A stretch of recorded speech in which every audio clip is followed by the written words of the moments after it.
오늘 말씀의 제목을 한번 따라합시다. 운동력. 1번 읽어봅니다. 1번 시작. 동방 박사들의 운동력 연구의 자리에서 경배의 자리로. 아멘. 헤로드 왕 때 예수께서 유대 베들레헴에서 나심에 동방으로부터 박사들이 예루살렘에 이르러 말하되 라고 마태복음 2장 1절 말씀에 기록되어 있습니다. 이들은 점성학을 연구하던 사람들이었다라고 보입니다. 그런데 큰 별이 뜨면 큰 왕이 등장될 것이라고 하는 그들의 학문적인 결론 때문에 그렇구나, 큰 별이 떴으니 큰 왕이 태어났겠구나 라고 마음 먹고 학문적으로 정론하고 말면 되는 거죠. 그런데 자기들이 알고 있는 학문적인 결론을 깨닫고 경배하려고 아기 예수께 왔다는 게 독특한 부분입니다. 복자들은 말하죠. 공부 잘하면 뭐하냐, 교수밖에 더하냐, 교사밖에 더하냐 그러는데 그게 실천과 동반되지 않는 지식이어서 그런 거지, 우리 아이들이 깨닫고 그대로 사는 아이들이라면 공부가 매우 중요한 것인 거죠. 오늘 학문적인 성실성을 가지고 운동력 있게 깨달은 것을 예배하려고 오는 동방 박사들을 통하여 우리의 운동력을 고민해보는 귀한 시간이 되기를 바랍니다. 아멘. 바라기는 여러분, 우리가 깨달은 그 순간이 대단히 위험한 순간이에요. 세상에서 이런 정도의 지식은 알게 해주는 게 아닌데 말씀을 읽다가 깨닫게 돼요. 그러면 불쑥 어떤 마음이 드냐면, 야, 내가 이런 것까지 다 깨달았어? 그 순간 그 깨달음은 세속적인 지식이 되는 거죠. 가끔씩 저도 말씀을 읽다가 이게 얼마나 많이 제가 설교한 말씀이었겠어요. 그런데 또 다른 측면의 깨달음이 생길 때 하나님 감사합니다부터 진행되는 게 아니라 세상에 이런 걸 내가 다 깨닫다니 이렇게 교만해질 때가 있어요. 그러면 그 자리가 바로 사탄에게 시험당하는 자리가 된다는 거죠. 남다른 깨달음이 생길 때 뭐 하셔야 되느냐? 기도하셔야 돼요. 깨달음을 경배와 연결지어야 돼요. 깨달음을 운동력과 연결지어야 돼요. 깨달았으면 움직여야 돼요. 깨달았으면 그 깨달음의 내용대로 사셔야 돼요. 바로 이것이 동방 박사들의 운동력이라는 거죠. 그들은 연구의 자리를 떠나 예루살렘으로 여행합니다. 이게 그들의 운동력이었어요. 연구하던 자리에서 머물러 있을 수 있어요. 야, 큰 별이 떴어. 저 별은 큰 왕의 등장을 말해. 그동안 역사적인 어떤 왕보다 강력한 왕이야 라고 논문을 쓰면 끝나는 거잖아요.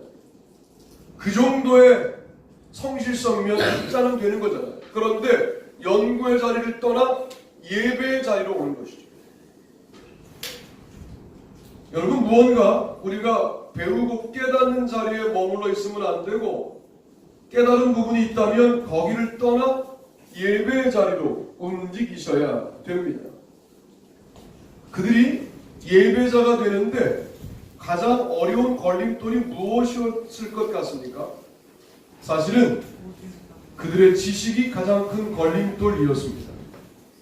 자, 큰 별은 큰 왕이니 어디에 태어나셔야 된다라고 그들은 생각했냐면 예루살렘 왕궁에 태어나셔야 된다라고 생각하는 거죠.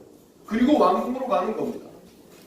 사실은 갔다가 죽임당할 뻔했는데 헤로드 왕이라고 하는 아주 간교한 왕을 만나가지고 사실은 한꺼번에 죽이려고 나중에 그 장소가 어디인지 알려달라고 나도 경배하러 가겠다고 이야기를 하지 않습니까? 그러고 난 다음에 다시 별의 인도하심을 받아 한 집에 들어갑니다. 마태복음은 마국간이라고 하는 예수님의 탄생 장소가 제시되어 있지 않아요. 한 집에 들어가요.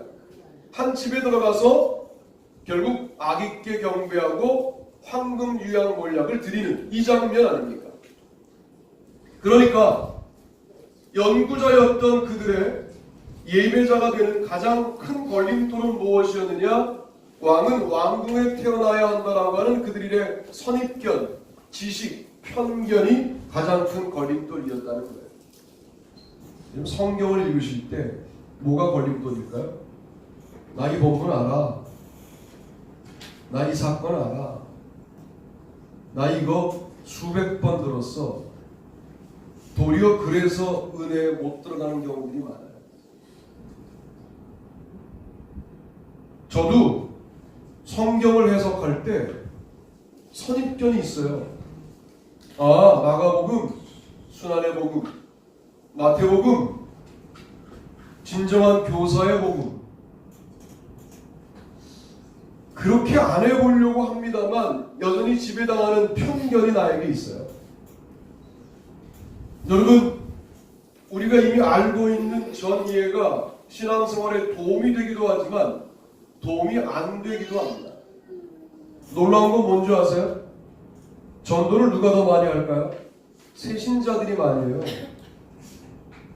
왜냐하면 전도에 대해서 일단은 거부감이 별로 없어요.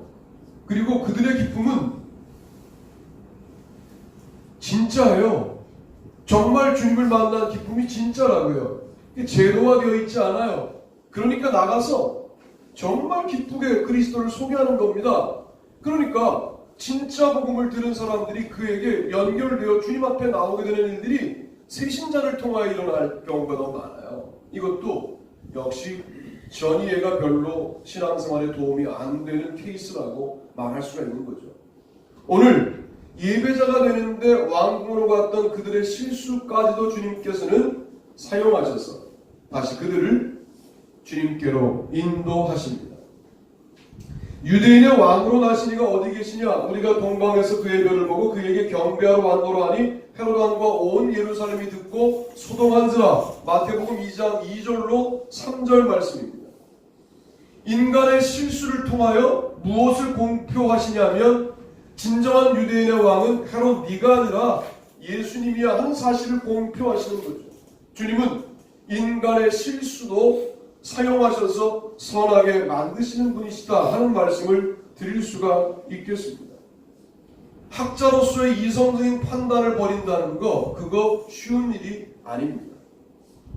제가 정직하게 이 강단에 서서 아직도 버리지 못한 것 하나를 설명한다면 저는 설교 원고가 말이 안 되면 설교 못해요.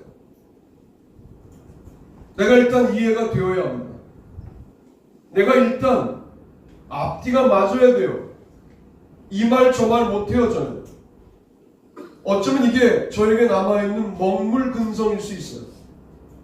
그러나 이 먹물근성도 주님이 사용하셔서 우리 교회에 유익하게 하실 줄로 믿습니다. 아멘. 물론 제가 배운 체하고 아는 체하는 것은 주님이 지속적으로 공격하실 거예요. 이제 그들은 예루살렘을 떠납니다. 그리고 한 집으로 여행합니다. 그들이 별을 보고 매우 크게 기뻐하고 기뻐하더라. 집에 들어가 아기와 그의 어머니 마리아가 함께 있는 것을 보고 엎드려 아기께 경배하고 보배압을 열어 황금과 유향과 몰약을 예물로 드리니라. 마태복음 2장 10절로 11절 말씀입니다. 이제 그들의 여행은 예루살렘을 떠나 예수님이 계신 한 집으로 가는 거죠. 동방 박사들이 예루살렘을 떠나자 다시 별이 나타납니다. 그들이 그 별을 매우 크게 기뻐하고 기뻐하였다라고 말을 합니다. 사실은 이게 어려운 게 뭐냐면 이런 거예요. 신앙생활이 기쁘십니까? 이렇게 물으면 벌써 문제가 있는 질문을 하고 있는 거죠. 매우 크게 기쁘고 기뻐하더라. 그냥 터져 나와야 되는 건데 우리는 신앙생활이 기쁘십니까? 벌써 이제 전제가 뭐냐 하면 안 기쁘죠? 뭐 이런 이제 질문을 전제하는 거 아니에요? 그런데 신앙생활은 매우 크게 기뻐하고 기뻐할 수밖에 없는 거예요. 여러분 주머니에 갑자기 전혀 문제가 없는 한 5천만 원이 생겼다. 그러면 그날 괜히 마음이 너그러워질걸요? 오늘 식사는 교회에서 먹지 말고 나가서 합시다. 뭐 이럴 수도 있고. 여유로워져요. 그리고 뭐 교회에 뭐가 필요한지 둘러보게 되고 그것도 뭐 교회 중심으로 사고해야 그런 거죠. 사고 싶은 카메라를 사고 하겠죠. 여러분, 그런데 우리에게는 영원한 나라 영생이 확보가 되었다는 사실을 이론적으로 아는 것이 아니라 실질적으로 깨달았다면 이렇게 각박하게 살아서는 안 될 텐데요. 이렇게 재미없게 살아서는 안 될 텐데요. 그러니까 어떤 감독님이 나에게 교회를 개척할 때 서 목사님 하늘나라를 믿습니까? 라고 물었던 그 질문은 매우 정확한 질문이었다. 아무리 생각해봐도 정말 하늘나라를 믿는다면 우리가 결단하지 못할 일이 뭐가 있을까? 포기하지 못할 일이 뭐가 있을까? 개척교회는 그러니까 하늘나라를 믿지 않는 목사가 절대로 할 수 없는 일이다 라고 하는 질문을 그날 딱 한마디 질문으로 핵심을 탁 집어서 질문하신 거예요. 그분의 이미지도 그러하고. 그날 제가 허를 찔린 느낌으로 그러나 믿습니다라고 대답을 했어요. 그랬더니 그러면 교회 개척을 하라고. 여러분, 이제 우리는 한 집으로 가는 거예요.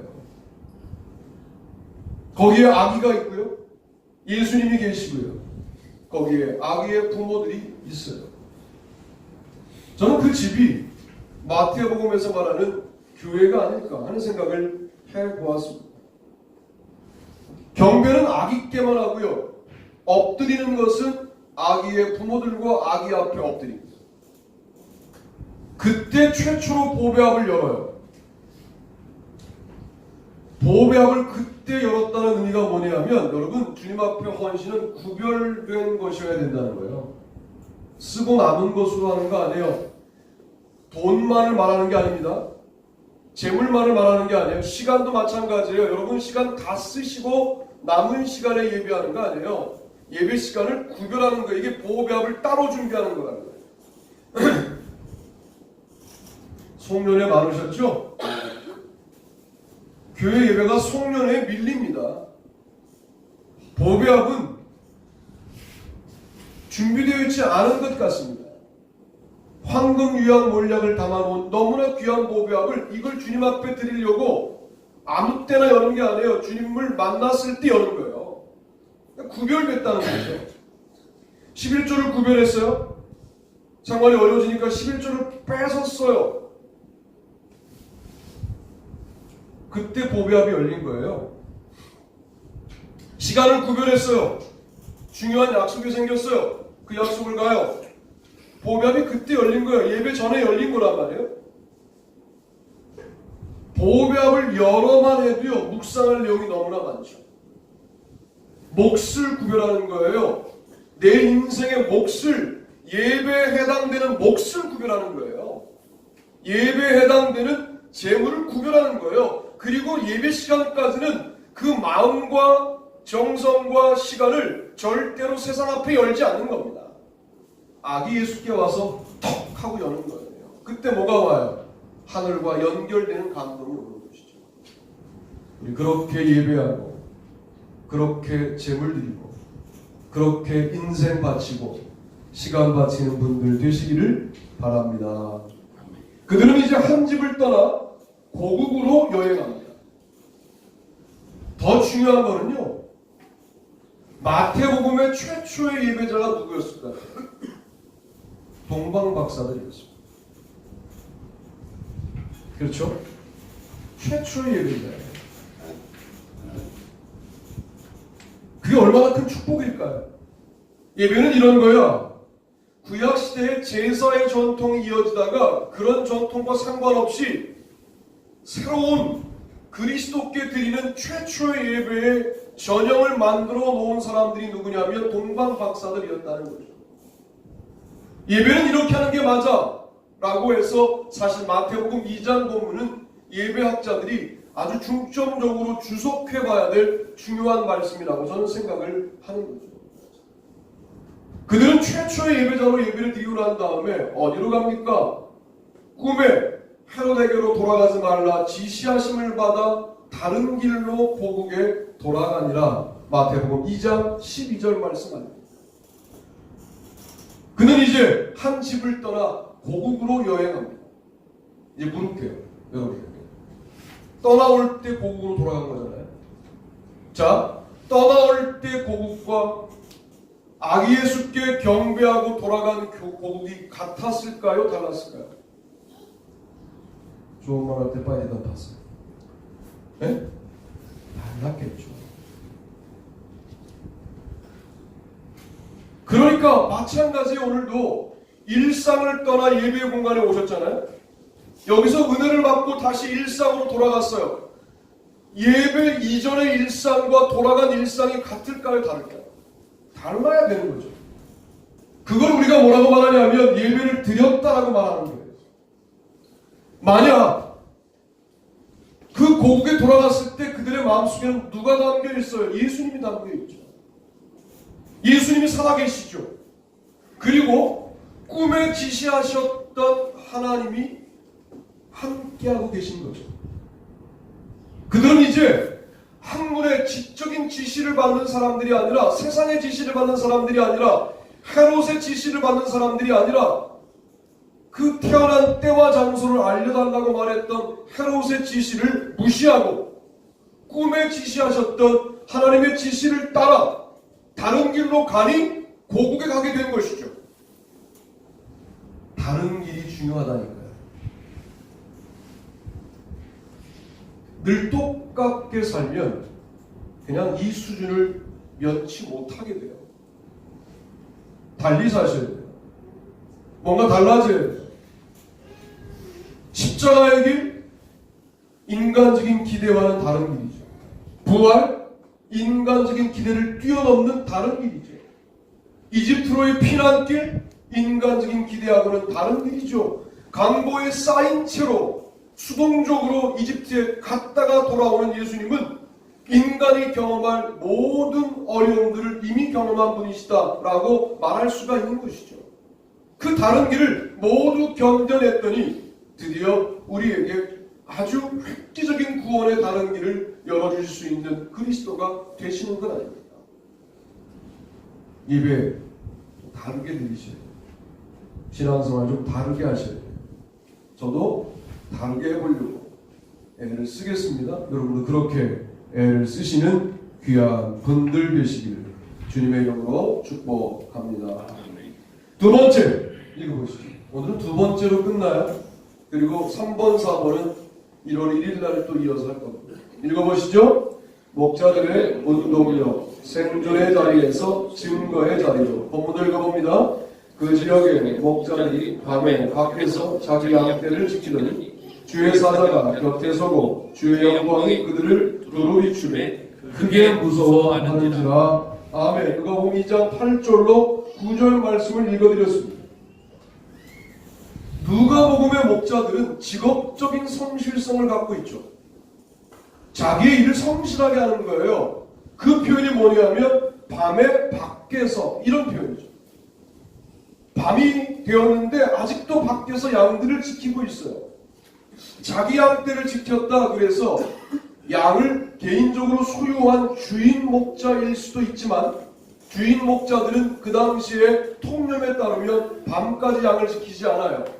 야간 근무는 고용된 목자들에게 시켜요. 이렇게 상황으로 추정해보면 자기가 맡은 양을 자기 양떼라고 여기는, 매우 맡은 일에 대하여 충성을 다하는 사람들이 그 당시에 목자들이었다라고 말할 수가 있겠습니다. 그들은 성실했어요. 일단 그리스도인은 일단 성실해야 돼요. 우리 아이들이 헛바람이 들면 안 돼요. 바람이 헛바람이 들어서 책상에 앉아있지 못하면 그건 끝난 거예요. 비전이 생겼어요. 가슴이 뜨거워졌어요. 풍선처럼 부풀어 올랐어요. 그걸 그대로 가지고 책상에 앉아있어요. 이걸 성실하게 하지 않고 꿈만 꾼다, 그런 걸 도둑놈들이라고 해요. 꿈이 크면 철저하게 공부해야 돼요.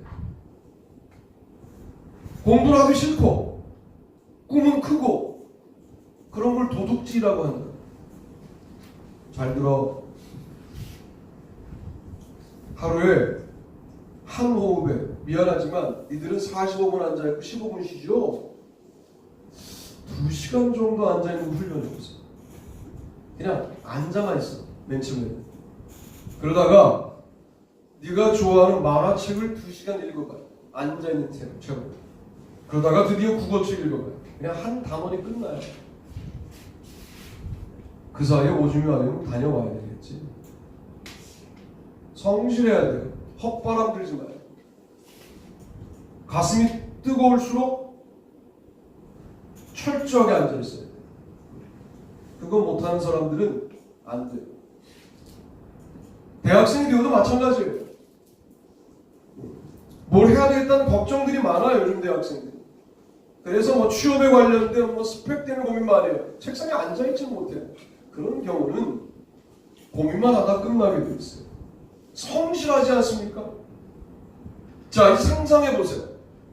이날 처음 주님을 만난 거예요. 이날 처음 가브리엘을 만난 거예요. 그런데 이날 처음 밤샜을까 이들이? 아무런 일도 일어나지 않는 수많은 밤들을 보낸 거예요. 그 일상을 견딘 거라고. 아무 일도 없었어. 딱 한 번. 그런데 그 딱 한 번의 역사가 성경에 기록되는 역사예요. 이게 신앙생활이거든요. 언제인지 몰라요. 주님이 언제 찾아와서 야, 내가 너에게 온 백성에게 온 세상에 미칠 큰 기쁨의 좋은 소식을 전하노라. 이걸 빨리 가서 아기 예수와 부모들에게 전해라 라고 하는 역사를 언제 일으키실지 모른다. 매일 밤 뭐 해야 돼요? 양떼를 아무 일 일어나지 않고 지켜야 돼요. 이 지난하고 고단한 과정이 있었기 때문에 목자들이 주의 종들로 쓰임받는 거예요. 그들이 알았을까요? 자기들이 어떤 일정한 시점에 가브리엘을 만나 이런 역할을 감당하게 될 것이라는 사실을 알고 있었을까요? 몰랐을걸요? 그러니까 우리 아이들과 우리들도 우리의 미래가 예측된다는 하나님의 길이 아닐 가능성이 많아요. 아무런 예측이 안 되는데 그래도 밤중에 밤이 맞도록 양떼를 지키고 있는 거예요. 별거 아닌 일 같지만 그 일을 주님이 주목하시다가 결정적인 순간에 다가오시는 거죠. 인간의 한계는 다가오시는 순간을 알 수 없다는 게 인간의 한계인 거죠. 그래서 우리는 그저 예배의 자리와 직업적인 성실성의 자리를 지켜나가는 거예요. 중요한 묵상이 하나 더 있어요. 그들의 일터에서 주의 천사를 만났다는 거예요. 사실은 고용된 목자라고 한다면 양을 지키는 그 일이 그들이 먹고 살기 위한 일이었을 거예요. 생존의 자리였다는 거죠. 그런데 그 생존의 자리에서 주님을 만납니다. 이게 분리가 되면 기독교 신앙은 능력을 잃어버릴 수밖에 없어요. 일터에서 주님을 만나셔야 돼요. 일터와 예배의 자리가 이원화되어 있는 신앙생활은 능력이 있을 수가 없습니다.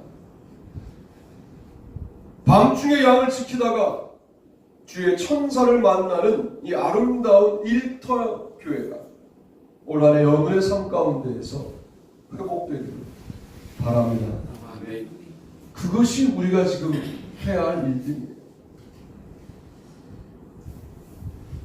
그들은 베들레헴 지역에서 구유로 여행했습니다.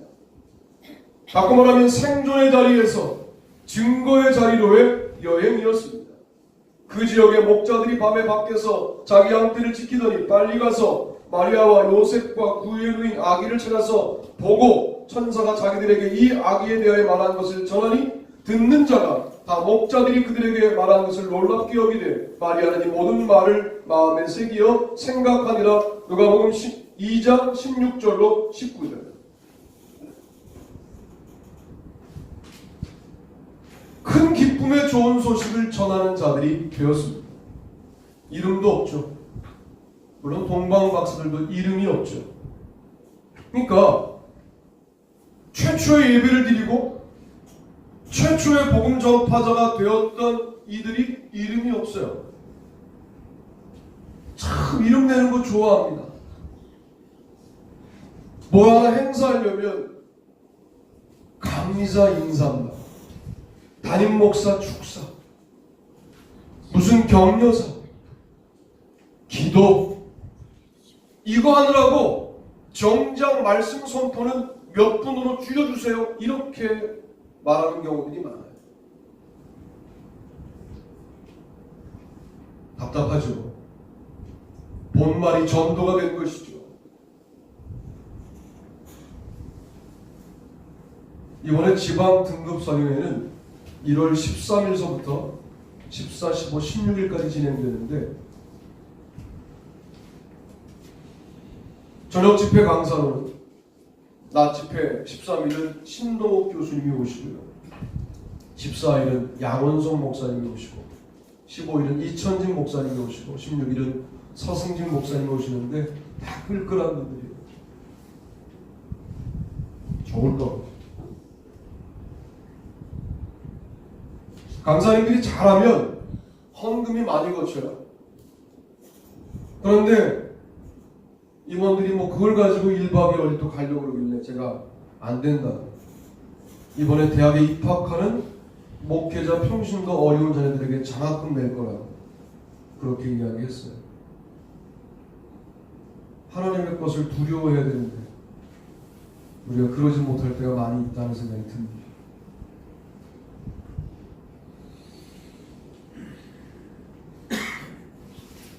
하나님의 것은 함부로 대하는 게 아니에요. 그렇게 되면 큰일 나요. 그건 인간하고 상관이 없어요. 하나님과 관계된 거예요. 생존의 자리에서 매몰되지 않으려면 마땅히 전해야 할 소식을 전하는 역할을 그 자리에서 시도해야 합니다. 그들에게 아무런 일도 일어나지 않았던 수많은 밤들이 주는 비참함은 이제 일거에 해소되었습니다. 아하, 이한 사건을 위해 우리를 밤마다 깨어있게 하셨구나 하는 사실을 깨닫게 되는 것이죠. 조금 더 그들의 증거를 묵상해 봅시다. 빨리 가서 마리아와 요셉과 구유에 누인 아이를 찾아서 보고, 매우 적극적이죠? 찾아서 보고, 듣는 자가 다 목자들이 그들에게 말한 것을 놀랍게 여기되, 성경이 무섭습니다. 저는 무서워요. 소망을 말할 때 뭐라고 말해요? 죽은 자가 다 같이 일어난다.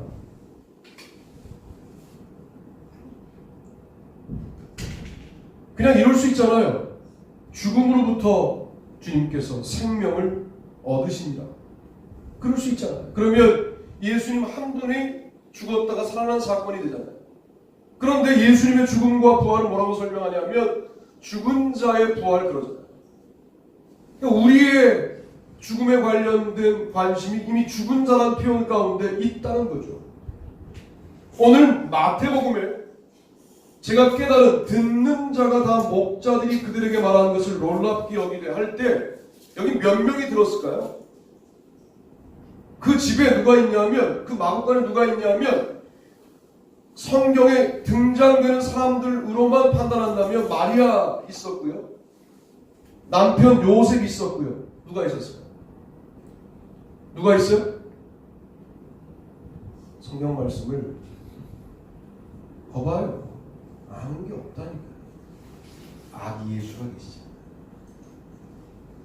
이 듣는 자의 범주에는 누구를 넣기 위한 것인 줄 압니까? 아기 예수. 제가 그게 깨달아졌어요. 왜 듣는 자라고 써요? 목자의 그 증거를 마리아와 요셉은 마음에 지키어 생각했다. 아무 문제 없잖아요. 목자의 전한 증거를 마리아와 요셉은 명심했다. 괜찮잖아요. 듣는 자가 그 말을 듣고 다 놀랐다 라고 말할 때 누가 포함되냐면 아기 예수가 포함된다. 놀랐다 해도 포함될까를 고민해 봤어요. 아기 예수가 놀랐을까? 소위 큰 기쁨의 좋은 소식을 앞으로 전하게 될 자라는 것, 또 그는 세상을 심판할 자라고 하는 것, 이 모든 아기 예수가 앞으로 살아갈 모든 삶의 내용들에 관련하여 최초의 전달자가 누구였냐면 목자였다는 것이죠. 이 듣는 자에는 그러므로 아기 예수가 포함됩니다. 최초인 거예요. 아기일 때 제대로 말을 못할 때 대신 말해주는 거예요. 너는 이러이러한 인생을 살게 될 거야 라고 말해준 최초의 어른들이 누구였냐면 목자들이었다는 겁니다. 그러므로 우리가 증거하는 예수님에 대한 선포를 예수님이 들으신다는 사실을 기억해요. 특별히 예수님에 대한 농담 주님이 들으십니다. 아마 이 일은 예수님이 와도 못하실 거야, 이런 농담 하지 마세요. 이게 얼마나 인본주의적인 농담이냐면 주님도 못하시는 일이 있을 거야 라고 하는 농담이거든요. 그거 주님 들으십니다. 놀라실 거예요. 제 믿음이 저거밖에 안 됐나? 놀라실 거예요. 예수님에 대하여 우리는 늘 큰 기쁨의 좋은 소식으로 전해야 할 줄로 믿습니다. 그들은 증거의 자리에서 다시 생존의 자리로 여행했습니다. 목자들은 자기들에게 이르던 바와 같이 듣고 본 그 모든 것으로 인하여 하나님께 영광을 돌리고 찬송하며 돌아갑니다. 전 여기서 찬송하며 돌아갑니다. 얼마나 고단해요. 양만 지켜도 고단한데 이제 아기 예수 찾느라고 마국간 찾고요. 그리고 막 가고, 그리고 거기서 또 경배하고 전해야 될 소식을 전하고 집으로 가니까 한 과정이 더 있었어요. 여느 날과 달리. 그러면 고단해야 되잖아요. 그런데 찬송하며 돌아갑니다.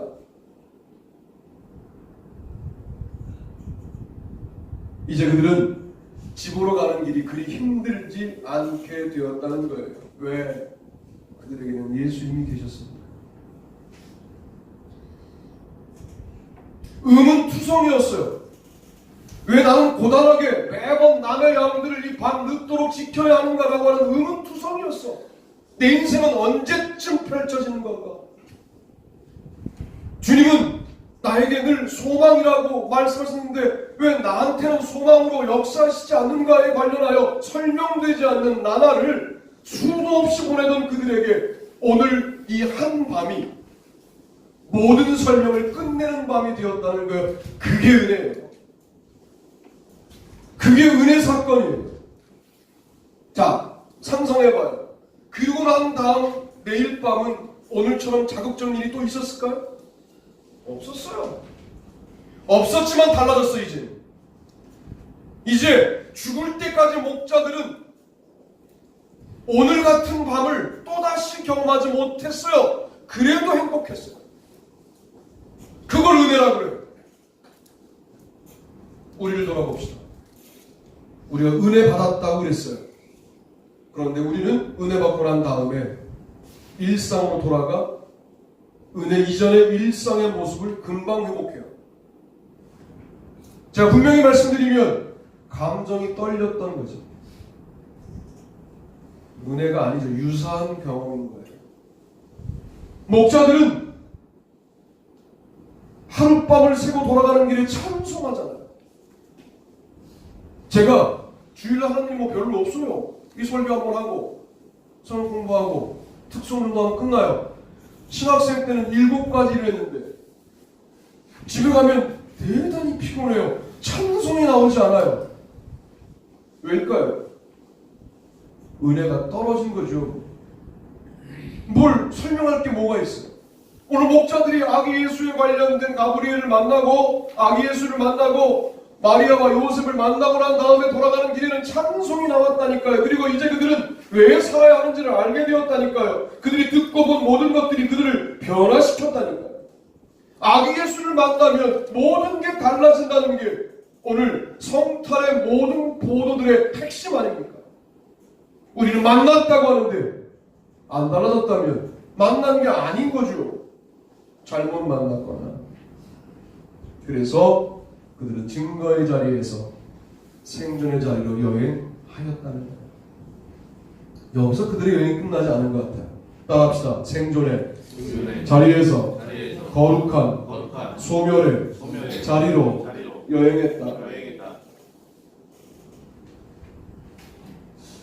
더 이상 누가복음 3장, 4장, 5장, 24장에 이르기까지 이들에 관련된 보도는 나오지 않아요.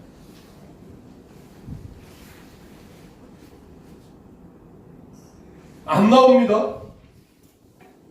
초반에 반짝 등장되고 더 이상 등장되지 않는 등장인물이 큰 기쁨의 좋은 소식을 전했던 목자들이에요. 그러면 그들의 역할이 끝난 걸까? 아니요. 듣는 자를 기억하세요. 이것이 과도한 성경 해석일 수 있다는 사실 일단 먼저 말씀을 드리고 해볼게요. 듣는 자의 범주에 예수님 계셨고요. 예수님 최초로 자기의 인생에 관련된 예언의 말씀을 전해준 목자들을 기억하셨다가 예수님 목자로 사셨어요. 예수님이 목자로 사셨다. 바꿔 말하면 목자들의 인생은 더 이상 목자 개인으로 존재하는 인생이 아니었지만 누구에게 체화되어 예수님 안에 들어가 그 목자들의 성실한 모습으로 예수님은 100마리 중에 한 마리의 양이 없어지면 그 양을 찾아 둘러매고 올 때까지 찾는 한 마리를 포기하지 않는 성실한 목자의 모습으로 예수님이 사셨어요. 드라크만 하나를 잃어버리면 온 방을 뒤집고 그 한 영혼을 찾는 목자의 마음으로 사셨어요. 아들이 떠났다가 돌아오면 돌아올 때까지 기다리는 목자의 마음으로 사셨어요. 언제 이것이 체화되었을까를 제가 고민해 보니까 아기 때 성실했던 목자가 주님께 와 큰 기쁨의 좋은 소식을 전했을 때라고 상상해 보는 거예요. 이 부분이 과도한 성경 해석이라고 제가 말씀을 드리는 거예요. 그러나 연관 관계가 있어 보입니다. 목자가 등장되지 않지만 예수님을 통하여 등장되는 목자들의 모습은 너무나 아름답다라고 이야기해 볼 수가 있고, 저는 그래서 목자들의 소멸, 사라짐이 거룩한 소멸이다라고 생각을 해보는 겁니다. 오늘 말씀을 정돈하면서 어쨌든 성탄의 주인공들은 운동력 있는 사람들이었다라고 하는 말씀을 드리는 거예요. 그냥 쉽게 생각해 보시면 돼요. 동방을 떠나 예루살렘으로, 예루살렘을 떠나 한 집으로, 집을 떠나 다시 고국으로, 이게 동방박사들의 운동 방향이었고요. 목자들은 생존의 자리였던 한밤중에 양을 지키던 자리에서 한 마구간으로, 마구간에서 다시 한 집으로, 한 집에서 사라짐으로 그들은 운동했다는 것이죠. 움직였다는 것이죠. 지금 여러분은 어디로 가고 있습니까? 방향 괜찮습니까? 이대로 가면 됩니까? 이 고민을 성탄은 우리에게 하게 한다는 거예요. 올바른 방향으로 걸어가시는 저와 여러분이 되시기를 주님의 이름으로 축복합니다. 찬송가 545